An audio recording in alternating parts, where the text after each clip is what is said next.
পল্লিগ্রাম TV চ্যানেলের জনপ্রিয় অভিনেত্রী রীতি খাতুন দর্শকদের কাছ থেকে এত জনপ্রিয়তা লাভ করার পরও হঠাৎ করেই তিনি এই চ্যানেলে কাজ করা বন্ধ করে দিয়েছিলেন। গত কয়েক মাস আগে তিনি পল্লিগ্রাম টিভি চ্যানেল ছেড়ে চলে যান, যার আসল কারণ অনেকের কাছেই ধোঁয়াশায় রয়েছে।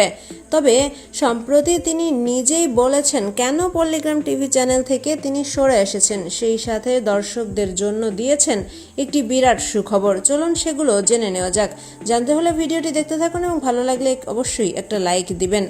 পল্লিগ্রাম টিভি চ্যানেলের জনপ্রিয় অভিনেত্রী রীতি খাতুন খুব অল্প বয়স থেকেই অভিনয় জীবনে পা রাখেন। পল্লিগ্রাম টিভি চ্যানেলের প্রায় শুরুর দিক থেকেই কাজ করে আসছেন, সেই সাথে অভিনয় দক্ষতার মাধ্যমে দর্শকদের ব্যাপক জনপ্রিয়তা লাভ করেছেন। কিন্তু হঠাৎ করে তিনি এই চ্যানেল থেকে সরে গিয়েছিলেন।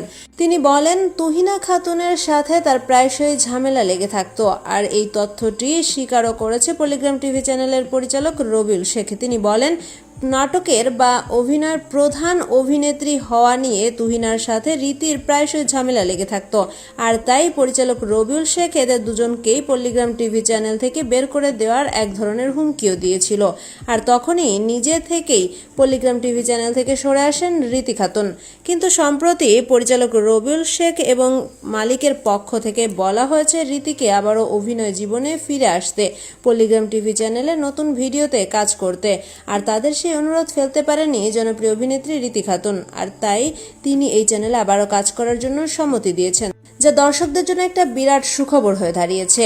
ভিডিওটি ভালো লাগলে অবশ্যই আমাদের চ্যানেলটি সাবস্ক্রাইব করবেন।